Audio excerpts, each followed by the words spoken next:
Selamat pagi, Bapak dan teman-teman sekalian. Kami di sini dari kelompok 2, izin mempresentasikan rancangan infrastruktur, jaringan, dan skema routing di Fakultas Kedokteran Universitas Udayana. Sebelum itu, izinkan kami memperkenalkan diri terlebih dahulu. Perkenalkan, nama saya Kanya Risa Kanani dengan NIM akhir 016. Kenalkan, nama saya Eko Mangkuda Januarta dengan NIM belakang 012. Perkenalkan, nama saya Jonas Krisa Lawrence dengan NIM belakang 033. Perkenalkan, saya Gusti Muragung Putra Tayasa dengan yang belakang 079. Perkenalkan, saya Inyoman Desvaduta Darmata dengan NIM akhir 139. Next. Baik, di sini kami akan menjelaskan 4 bab. Yang pertama, bab 1 latar belakang, bab 2 dasar teori, bab 3 analisis dan perancangan sistem, dan bab 4 penutup. Next. Untuk bab 1 akan dijelaskan oleh teman saya. Baik, boleh di next. Baik, latar belakang memiliki problem, yaitu yang pertama, keberadaan infrastruktur jaringan komputer yang baik merupakan kebutuhan mendesak bagi institut pendidikan tinggi. Kemudian yang kedua, Fakultas Kedokteran Universitas Udayana Kampus Sudirman menuntut konektivitas data yang cepat dan stabil. Terus yang ketiga, muncul kendala berupa koneksi yang lambat dan tidak merata yang terdapat menghambat proses pembelajaran dan layanan operasional sehari-hari. Boleh di next. Kemudian, yang keempat, tantangan utama yang dihadapi adalah karakteristik lokasi gedung Fakultas Kedokteran yang terdiri dari beberapa lantai yang terpisah. Kemudian yang kelima, memerlukan strategi perancangan topologi yang matang untuk memastikan sinyal terdistribusi dengan baik tanpa adanya gangguan. Boleh di next. Nah, adapun solusi-solusinya yaitu menggunakan metode variabel Leibniz atau VLSM untuk merancang ulang infrastruktur, jaringan, dan skema routing yang terstruktur. Kedua, tujuan menciptakan sistem yang efisien dan aman sehingga mampu mendukung seluruh kebutuhan sivitas akademika. Boleh di next. Selanjutnya ada dasar teori. Boleh di next. Nah, di dasar teori sendiri itu ada jaringan komputer dan topologi. Jaringan komputer adalah kumpulan perangkat yang saling terhubung untuk berbagi data, aplikasi, dan sumber daya lainnya. Nah, menurut Krause dan Ross dalam Computer Networking a Top-Down Approach tahun 2001, jaringan modern tidak hanya menghubungkan perangkat fisik, tetapi juga menyediakan service infrastruktur yang memungkinkan layanan seperti video konferensi dan database akademik berjalan stabil. Karena itu, kendala jaringan menjadi faktor utama. Nah, untuk mendukung kendala tersebut, diperlukan topologi jaringan yang tepat. Pada gedung bertingkat seperti objek penelitian ini, topologi tree menjadi pilihan yang paling sesuai. Nah, topologi ini menggabungkan konsep star dan bus dalam bentuk hierarki, seperti dijelaskan oleh Thompson tahun 2020. Struktur hierarki ini sangat ideal untuk jaringan skala menengah hingga besar, karena mudah dikembangkan dan mudah troubleshooting antara lantai tanpa mengganggu jaringan utama. Boleh di next? Nah, selanjutnya itu ada IP address dan VLSM. IP address yaitu identitas unik setiap perangkat jaringan. Menurut Iwan Sofana tahun 2021, IP address bekerja pada layer 3 dan berfungsi menentukan jalur terbaik agar paket data dapat dikirimkan ke tujuan dengan tepat.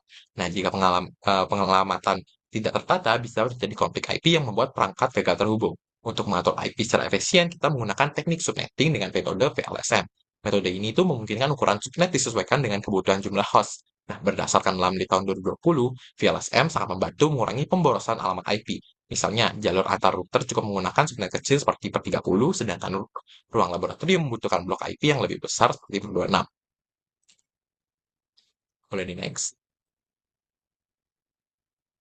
Nah, selanjutnya itu ada perangkat jaringan. Itu ada 5. Yang pertama itu router, berfungsi menghubungkan jaringan yang berbeda dan menentukan jalur terbaik untuk pengiriman data. Nah, tanpa router, komunikasi itu antar gedung akan tidak dapat dilakukan. Kemudian ada switch, bekerja sebagai jaringan lokal untuk mengatur pengiriman data berdasarkan MAC address. Dengan kemampuan ini, data hanya dikirimkan ke perangkat tujuan sehingga lebih efisien dan aman dibandingkan dengan hub. Kemudian wireless access point untuk kebutuhan mobilitas, digunakan access point yang mengubah sinyal kabel menjadi sinyal nirkabel. Perangkat ini memungkinkan laptop dan smartphone tetap terhubung tanpa kabel, terutama di area publik kampus. Kemudian server adalah pusat penyimpanan dan layanan digital, misalnya layanan database akademik atau sistem ujian CBT. Server memiliki spesifikasi tinggi karena harus aktif 24 jam dan melayani banyak pengguna sekaligus. Yang kelima, media transmisi yang digunakan meliputi kabel OTP untuk koneksi jarak pendek dan fiber optik sebagai backbone antar gedung karena kecepatan tinggi dan tahan gangguan elektromagnetik. Boleh di next. Kemudian ada Cisco Packet Tracer, yaitu Cisco Packet Tracer, yaitu adalah software simulasi jaringan yang sangat membantu dalam perancangan topologi.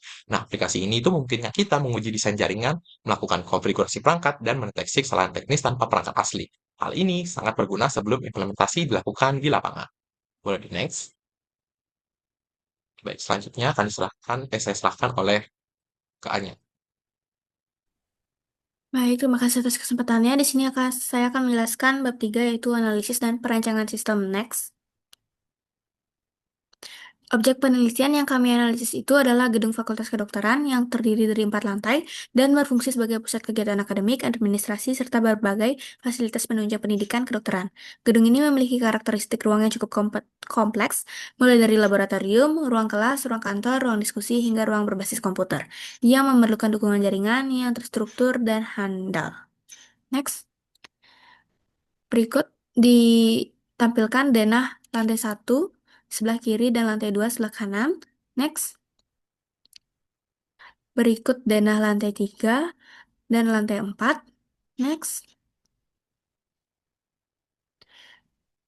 Analisis kebutuhan dan masalah. Jadi, perancangan jaringan pada gedung 4 lantai ini didasarkan pada perbedaan fungsi ruang dan karakteristik pengguna di setiap lantai, sehingga kebutuhan komunikasi data yang muncul tidak seragam. Lantai pertama difungsikan sebagai area publik dan pembelajaran yang mencakup kantor, laboratorium, ruang kelas, dan kantin, sehingga membutuhkan jaringan yang stabil dengan dukungan akses nirkabel yang fleksibel untuk melayani banyak pengguna secara bersamaan. Lantai kedua lebih berfokus pada kegiatan administratif dan akademik seperti ruang departemen, kantor, dan ruang diskusi atau SGD yang memerlukan jaringan tersegmentasi dengan baik serta mampu menangani sejumlah perangkat aktif dalam satu waktu. Di lantai ketiga ini memiliki peran strategis sebagai pusat operasional jaringan karena terdapat server utama yang menyediakan layanan internal bagi seluruh gedung, sekaligus menampung ruang tata usaha, dekan, kelas, dan SGD. Kondisi ini menentukan kapasitas jaringan yang lebih besar, pengelolaan alamat IP yang rapi, serta konektivitas yang stabil ke seluruh lantai. Sementara itu, lantai keempat difungsikan untuk aktivitas dengan jumlah pengguna besar dan bersifat insidental seperti ruang CBT, aula, dan ruang pertemuan, sehingga jaringan harus mampu menangani lonjakan pengguna tanpa menurunkan kualitas layanan, terutama pada akses nirkabel. Berdasarkan kondisi tersebut, jaringan perlu dirancang dengan konektivitas antar lantai yang terintegrasi, pemisahan jaringan berdasarkan lantai, serta penyediaan kapasitas alamat IP yang sesuai dengan kebutuhan masing-masing lantai. Penempatan server yang strategis juga diperlukan agar layanan dapat diakses secara merata. Tanpa perancangan yang terstruktur, jaringan berpotensi mengalami konflik IP, penurunan performa akibat broadcast berlebih, serta kesulitan dalam pengelolaan dan pemeliharaan sistem secara keseluruhan. Next, untuk rancangan jaringan akan dijelaskan oleh teman saya. Baik, terima kasih Kanya atas waktunya. Di sini saya akan menjelaskan mengenai rancangan jaringan. Jadi rancangan jaringan ini akan saya bagi penjelasannya menjadi beberapa bagian. Yang pertama yaitu mengenai pendekatan perancangan. Jadi jaringan ini dirancang menggunakan segmentasi per lantai, di mana setiap lantai itu menjadi satu jaringan lokal, yaitu LAN, yang terpisah. Jadi nantinya tiap lantai itu dihubungkan dengan router sehingga tetap terintegrasi dalam jaringan gedung secara keseluruhan. Next. Nah, yang kedua yaitu penggunaan alamat IP dan VLSM. Nah, jadi di sini digunakan satu blok alamat private yaitu 10.0.0.0/21 yang dimana ini merupakan dibagi lagi menggunakan VLSM untuk setiap lantai. Nah, jadi pembagian subnetnya itu lantai 1 menggunakan 25 subnet, lantai 2 menggunakan 25 subnet, lantai 3 menggunakan 24 subnet, di mana di sini ada banyak perangkat karena ada server dan juga ruang TU. Dan yang terakhir ada lantai 4, di mana di sini memiliki 24 subnet, yang dimana di lantai 4 ini memiliki perangkat yang terbanyak, which is itu di lab komputer. Next. Oke, yang ketiga itu ada struktur perangkat router. Nah, jadi setiap lantai itu terhubung ke router tersendiri yang berfungsi sebagai gateway. Nah, jadi total penggunaannya ada 4 router yang masing-masing untuk satu lantai. Jadi tiap lantai itu pasti ada satu router. Nah, jadi router ini saling terhubung melalui jaringan antar router khusus untuk komunikasi internal antar lantai. Next. Nah, yang keempat yaitu ada distribusi koneksi ke perangkat. Nah, setiap lantai ini menggunakan switch sebagai penghubung utama antara router dan perangkat pengguna. Nah, switch ini mendistribusikan koneksi ke komputer, laptop, dan juga access point. Nah, jadi access point ini disediakan untuk koneksi nirkabel di area kelas dan juga ruang kerja. Next. Oke, yang kelima yaitu penempatan dan peran server. Nah, server ini ditempatkan pada lantai 3 sebagai pusat layanan jaringan. Kenapa lantai 3? Nah, jadi pemilihan lantai 3 ini dilakukan karena posisinya yang memang di tengah gedung sehingga aksesnya itu seimbang dari lantai atas dan juga lantai bawah. Nah, server ini berfungsi sebagai pusat layanan internal untuk semua subnet. Next. Nah, yang terakhir yaitu hasil perancangan. Nah, jadi di sini yang pertama yaitu perancangan ini memungkinkan jaringan gedung itu beroperasi secara stabil, terstruktur, dan juga efisien. Nah, yang juga segmentasi subnet ini sesuai kebutuhan tiap lantai untuk mempermudah pengelolaan. Next. Oke, nah jadi gedung 4 lantai ini dirancang dalam simulasi untuk membentuk 4 LAN utama ya, yang dimana masing-masing itu terletak pada lantai yang berbeda. Nah, setiap LAN ini terhubung ke router khusus lantai tersebut melalui perangkat switch. Nah, lalu router ini kemudian dihubungkan secara berantai mulai dari lantai 1 hingga lantai 4. Nah, jadi nantinya dengan pola ini lalu lintas data antar lantai itu berjalan secara berurutan dan juga nantinya mudah untuk dipetakan gitu ya. Nah, lalu interkoneksi antar router ini menggunakan jaringan point to point ya dengan rentang alamat 172.16.x.x/30. Nah, rentang ini dipilih karena memang karakteristik dari subnet 30 ini yang memiliki dua alamat host sehingga nantinya tidak ada ruang IP sehingga tidak membuang ruang IP dan juga secara ideal digunakan untuk menghubungkan dua perangkat saja dalam hal ini yaitu antar routernya. Nah, contohnya bisa dilihat dalam tabel pada koneksi antara router lantai 1 dan juga router lantai 2.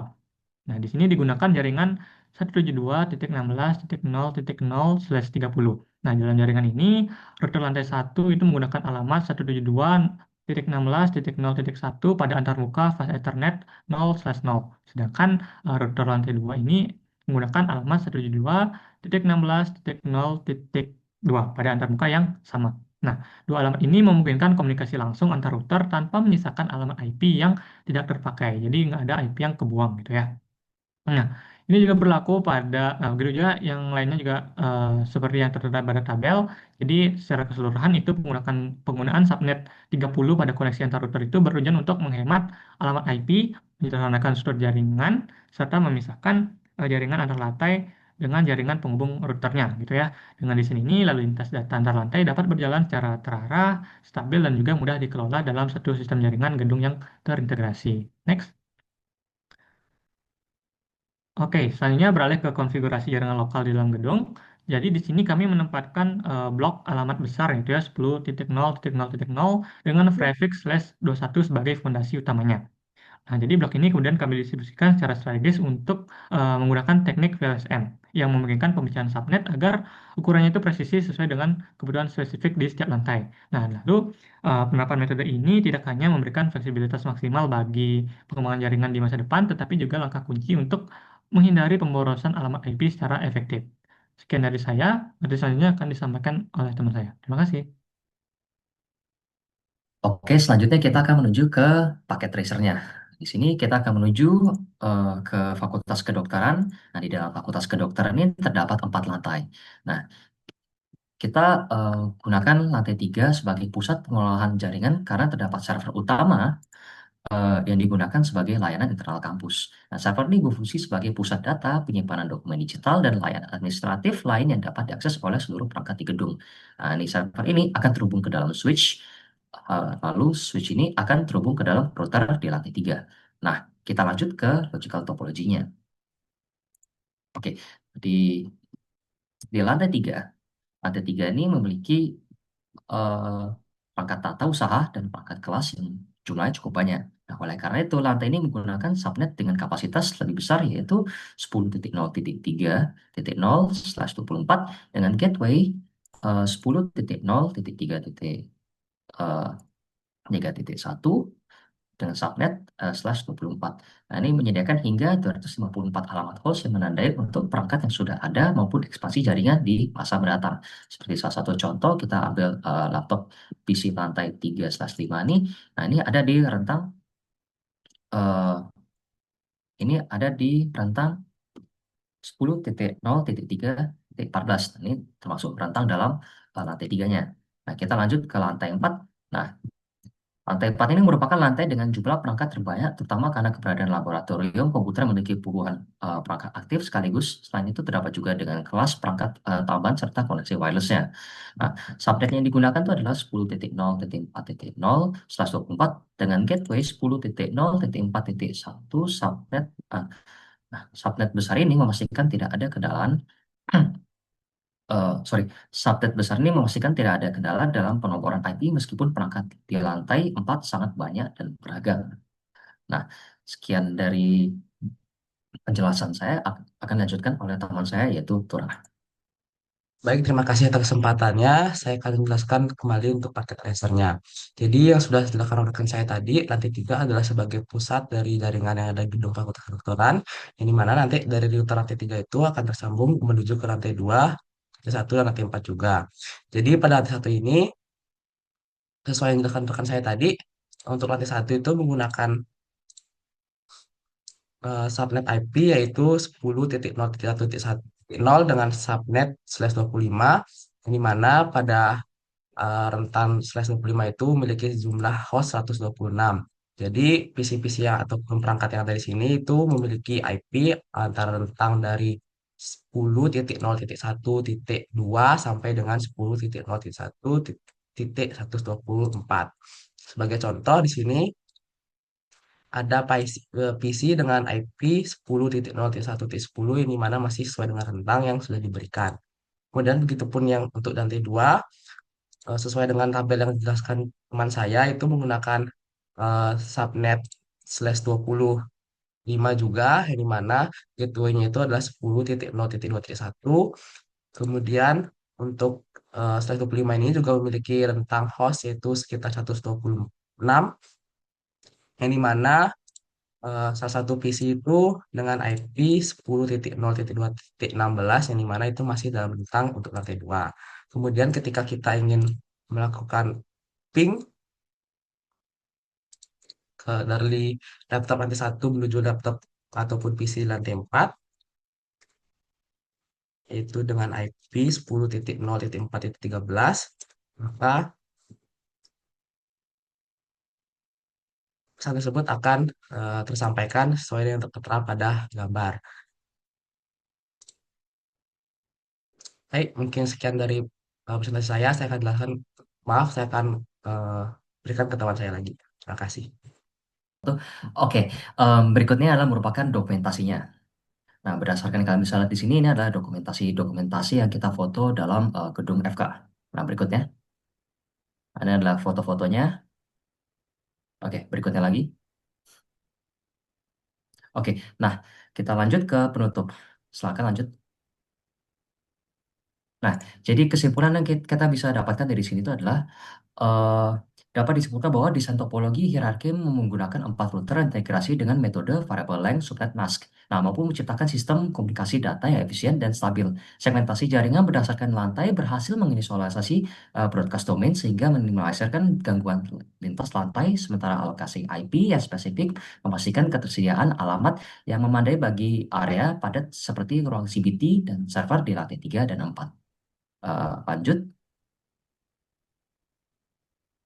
Oke, nah pengujian konektivitas melalui Cisco Packet Tracer ini menunjukkan keberhasilan perutian antar subnet dengan latensi rata-rata 16 ms tanpa kehilangan paket yang didukung oleh penempatan server strategis di lantai 3 serta estimasi anggaran yang realistis untuk implementasi perangkat standar enterprise menjadikan rancangan ini solusi yang layak dan handal untuk mendukung seluruh aktivitas akademik fakultas. Lanjut. Oke, sekian dari presentasi dari kelompok kami. Kami mengucapkan terima kasih.